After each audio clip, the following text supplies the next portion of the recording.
오늘 부분에서 본문에서 사도 바울은 디모데에게 목회자로서의 가질 자세가 뭐냐, 앞부분에서도 말씀을 했는데 굉장히 중요해요, 여러분. 직분자도 마찬가지입니다. 3장에서 공부했듯이 내가 장로 되는 게 중요한 게 아니에요. 장로다운 장로가 되려면 장로로서의 그 성품, 그리고 믿음이 있어요. 자세가 중요합니다. 뭐 우리가 목사 한 수 받았다고 목사가 되는 건 아니에요. 에?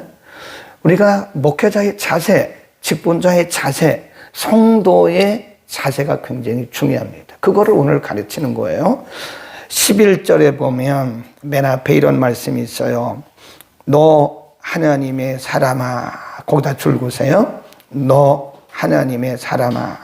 이 하나님의 사람, 그런데 man of God, 이런 표현은요 신학엔 잘 안 나와요. 하나님의 사람, 이 말은 man of God, 이 말인데 구약에 많이 나와요. 구약에 하나님의 사람, 선지자, 그리고 제사장, 이런 분들에게 하나님의 사람, man of God이라고 하는 이런 호칭을 썼는데, 지금 사도 바울은 디모데에게 너 하나님의 사람이야, 딱 직언을 하는 거예요. 디모데에게 말하기를 너 하나님의 사람아 라고. 지금 사도 바울은 아들 같은 디모데에게 그의 정체성이 뭔가를 가르쳐요. 굉장히 중요한 거예요. 이걸 우리가 정체성이라고 합니다. 그래서 써놓으세요. 너 하나님의 사람아. 이 말은 사도로서 사도 바울이 믿음의 아들 디모데, 목회자 디모데에게 너는 누구냐라고 하는 것에 대해서 그의 정체성, 아이덴티티를 가르치는 것이다. 그러니까 우리가 결국은 우리가 사역을 잘하기 위해서는요, 우리의 정체성을 알아야 돼. 내가 누군가를 모르면 우리 사역 못합니다. 그리고 여러분도 마찬가지. 우리 평신도들도 내가 누군가를 모르면 방향성을 잃어요. 하나님이 내게 맡겨주신 사명이 무엇이고 나는 하나님 앞에서 누군가에 대해서 모르면 계속 우왕좌왕하다가 시간 다 허비하고 결국은 열매가 없더라고요. 나는 누군가라는 것을 분명히 알아야 돼. 그래서 사도 바울은 디모데에게 하나님의 사람이라고 하는 호칭을 붙여줬어요. Man of God이라고 하는, 너는 하나님의 사람이야 라고 하는 그의 정체성을 가르쳐준 것이다. 그리고 이렇게 말합니다. 12절에 갑니다. 믿음의 선한 싸움을 싸우라. 그리고 영생을 취하라. 이게 두 문장입니다. 이렇게 줄을 그어놓으세요. 믿음의 선한 싸움을 싸우라. 그 다음에 그리고 영생을 취하라. 믿음의 선한 싸움. 지금 사도 바울은 디모데에게 사역을 전쟁으로 표현을 했습니다. 믿음의 선한 싸움이다. 선한 싸움. 우리 좀 전에 찬송했잖아요. 402장에. 예. 그 선한 싸움 다 싸우고 의에 멸류관, 그 찬송했잖아요. 우리의 신앙 자체가 전쟁이에요. 전쟁. 이기느냐 지느냐의 전쟁이지 이 중간은 없습니다. 그러니까 계속해서 우리는 영적 전쟁하는 거예요. 여기서 지면 지는 거예요. 네. 자기와의 전쟁, 싸움, 또 죄와의 전쟁, 끊임없이 죄와 더불어 싸워야 되고 마귀와 더불어 끊임없이 싸워야 돼요. 이 전쟁은 끝나지 않았어요.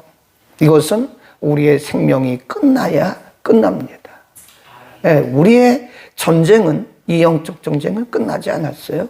네, 우리가 70이 돼서 은퇴했다고 끝났냐? 아닙니다. 그것은 사역이, 우리에게 교회가 주어진 그 사역이 정년까지 끝났다 그런 얘기지 우리의 사역이 끝났다는 건 아니에요. 영적 전쟁이 끝났다는 건 아니에요. 교회가 정한 테두리에서 교회가 맡겨준 그 사역이 끝났다는 거지, 사실은 영적 전쟁은 우리의 생명이 다할 때까지 가는 것이다. 끝까지 가야 되는데 이 선한 싸움이라고 표현을 했어요. 우리의 신앙생활은 영적 전쟁입니다. 영적 전쟁에서는 강한 자가 이기는 거예요. 틀림없이 강한 자가 이깁니다. 약한 자는 져요. 예, 우리가 마귀와 싸우는데, 사탄과 싸우는데 기선제압을 합니다. 그러니까 우리가 이렇게 그 축사, 귀신 쫓는 사역을 하잖아요. 이거 기선제압을 해야 돼요. 처음에 눈을 딱 쳐다보고 이렇게 기선제압을 딱 하면 이깁니다. 그럼 그 마귀 나가요. 그런데 질질질질 끌려다닌다고요. 그러면 이 귀신 들린 사람이요, 계속 속여요. 속입니다. 여러분, 그 귀신이 하는 말을 다 들으면 안 돼요. 그럴듯하게 속입니다. 성경도 다 외웁니다. 찬송가도 뭐 우리는 보고 하잖아요. 이 귀신 들린 사람이요, 찬송가 하나도 안 보고 다 외웁니다. 그렇다고 그 사람 성령 충만한 거 아니에요. 속인다니까요. 성령이 충만한 것처럼 속이고 믿음이 좋은 것처럼 속여요. 네, 거기 속아 넘어가는 거예요, 이 사람들이. 그래서 이 축사 사역을 할 때는 기선제압을 해야 돼요. 왜냐하면 영적 전쟁이기 때문에 그런 거예요. 이걸 모르는 사람들은 딱 기선에 아예 처음에 초반전에 당하고 말아요. 그럼 막 계속 속이는 거예요. 거짓말하고 뭐 계속 속입니다. 안 나간다고 말하고 막 이래요. 그러니까 이 우리의 싸움은 계속해서 자기와의 싸움, 세상과의 싸움, 마귀와의 싸움, 죄와의 싸움, 계속해서 우리는 끊임없는 싸움을 해야 된다. 그 다음에 그 뒤에 보면 좀 어려운 표현이 있어요. 믿음의 선한 싸움을 싸우고 영생을 취하라. 거기 줄고 있어요. 영생을 취하라는 말이 이게 무슨 말씀이냐? 영생이란 말은 말 그대로 영생이에요. 영원한 생명, 영원한 생명. 영생을 취하라. 그러면 우리가 이미 구원받았는데 그러면 또 구원을 받은 말이나?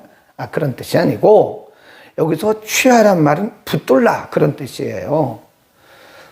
지금 디모데에게 말을 하면서 사역도 사역이지만 너의 구원을 붙들어라, 그런 얘기입니다.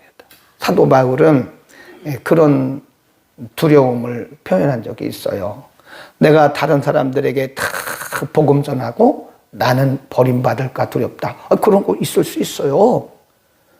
그러니까 사역이 우리 인생에 있어서 주는 아니라는 거예요. 내 영혼의 구원이 먼저지.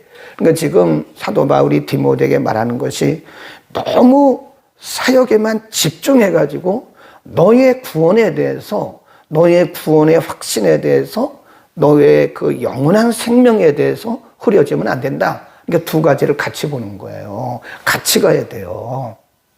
잖아요. 우리가 다른 사람들에게 다 복음 전해놓고 다른 사람들 다 천국 가게 하고 자기는 지옥으로 떨어지면 어떡해. 그럴 리도 없겠지만 또 그럴 수도 있다는 거예요. 바울도 그런 고백을 했어요. 내가 다른 사람들에게 다 복음 전해놓고 나는 버림받을까 두렵다. 그러니까 이 사역과 나의 구원에 관한 문제는 같이 가야 되는 거예요. 네, 우리가 잘못하면 그런 미혹에 빠질 수 있습니다. 제가 보니까 그럴 수도 있겠더라고요. 예를 들어서 사람들이 나를 막 대단하다가 말해주고, 생각해 보세요. 몇만 명 교회 목회하면요, 대통령보다 훨씬 낫습니다. 막 그런 대우를 받다가 나중에 자기를 잊어버리기 쉬워요. 내가 누군가를 잊어버린다니까요.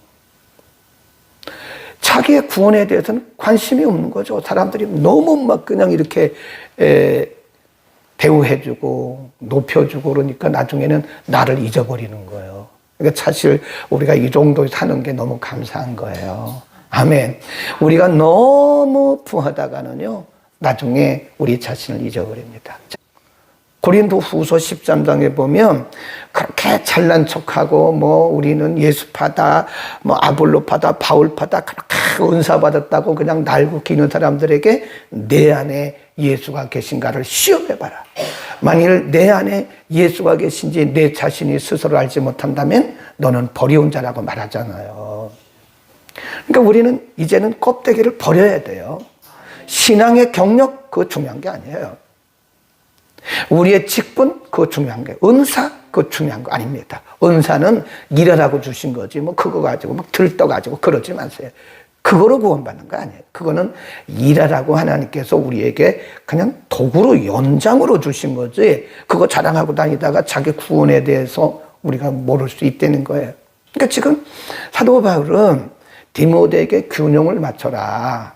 내가 영적인 싸움을 하되 너의 구원도 신경 써라. 그 얘기입니다. 이게 너의 구원도 신경 써라. 어? 열심히 하되 너의 구원, 영생을 취하라. 그 말은 구원의 확신을 가져라. 영생을 붙들어라. 영생에 대한 소망을 가져라. 그런 얘기입니다. 아멘. 그 다음에 그렇게 하기 위해서는 우리가 어떻게 해야 되느냐. 거기 보면 11절에 보면요. 그냥 우리가 그냥 읽어 나가면 잘 모르는데 잘 보면 두 가지 방법을 얘기해요. 선한 싸움을 싸우고 영생을 취하기 위해서는 우리가 어떻게 해야 되느냐. 11절 시작. 오직 너 하나님의 사랑아. 이것들을 뭐하고? 피하고. 피할 것이 있어요. 이것들을 피하고 의와 경건과 믿음과 사랑과 인내와 온유를 뭐하며? 좇으며 그랬어요. 네. 피하고 따르며. 따를 것이 있고 피할 것이 있다는 거예요. 우리가 영적인 선한 싸움을 싸우기 위해서는 이것저것 다 할 수가 없어요. 어떤 것은 포기를 해야 돼요. 어떤 것은 포기를 하고 어떤 것은 잡고 따라가야 되는 거예요. 우리가 전쟁터에 나가는 사람이 이것저것 다 할 수 없습니다. 뭔가는 포기를 해야 돼요. 뭔가를 포기를 해야 이 전쟁터에 승리를 할 수 있는 거지 이것도 하고 저것도 다 못합니다. 뒤돌아보면 안 돼요. 그래서 예수님은 제자들에게 말씀하기를 쟁기를 잡고 뒤를 돌아보는 자는 제자에 합당하지 않다. 나를 따를 수가 없다. 제자 도를 가르친 거예요. 그러니까 어떤 것은 피해야 되고 그 피할 것이 뭐냐? 20절로 갑니다. 디모데야 내게 부탁한 것을 가지고 거짓되이 일컫는 지식에 망령되고 허한 말과 변론을 뭐라고 그랬어요? 피하라 그랬잖아요. 예. 그 당시 사람들이 모이면요. 변론을 해요. 변론. 근데 당시 이제 어제 말씀드린 것처럼 스토아 학파라든지 여러 가지 철학들이 많아요. 그러니까 이 사람들이 모이면 뭐 부활이 있네 없네 뭐 성령이 어쩌고 저쩌고 이런 변론은 아무런 의미가 없어요. 열매가 없어요. 시간 낭비예요. 네. 그런 거예요. 그 당시는 그랬어요. 오늘날은 뭐 신학자들이 많아서 너무 감사한 거예요. 오늘날은 예수 믿기 너무 좋은 시대입니다. 신학자들이 다 신학을 다 정리해놨어요. 그대로 공부하고 따라가면 되는 거예요. 그때는 신학도 없었어요. 성경 해석자를 또 없었어요. 오늘날은 신학자들이 다 신학을 집대성해놨죠. 성경 주석가들이 성경 풀어가지고 다 해석해놨죠. 그냥 우리가 잘 선택해서 그냥 나가면 되는 거예요. 그리고 교회 오면 목사님이 이렇게 성경을 잘 해석해 주니까 얼마나 좋아요. 감사해야 돼요. 이 시대에 태어난 거에 대해서 감사해야 됩니다. 만일 우리도 그때 태어났으면요, 우리도 뭐 오합지졸이죠. 뭐 이 사람이 이 말하고 저 사람이 저 말하고. 네. 근데 우리는 정통적 신앙을 걸어갈 수 있는 거 굉장히 중요합니다.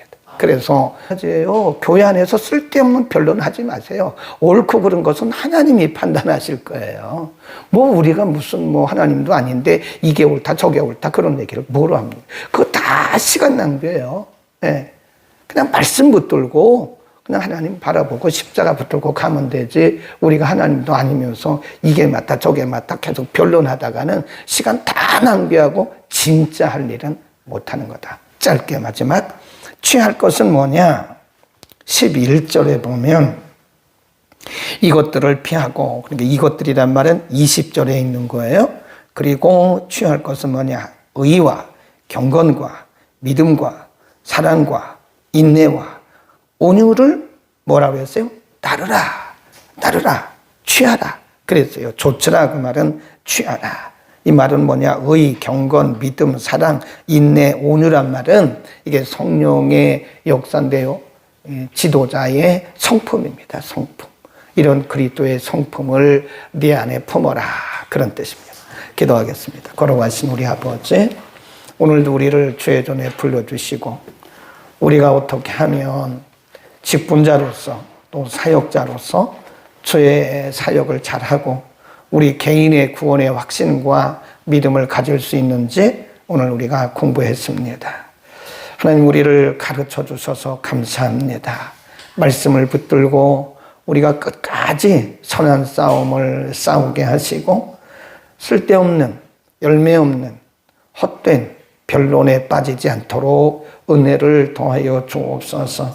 우리 각 사람에게 맡겨주신 사역을 따라 사명을 따라 은사를 따라 최선을 다하여 땀을 흘려 수고하게 하시고 무엇보다도 우리 자신의 구원의 확신을 갖도록 우리 자신의 구원을 늘 확인하고 점검하는 우리 모두가 되게 하옵소서. 디모데에게 가르쳐 주신 말씀 선한 싸움을 싸우고 영생을 취하라고 말씀하신 이 말씀을 꼭 기억하게 하옵소서.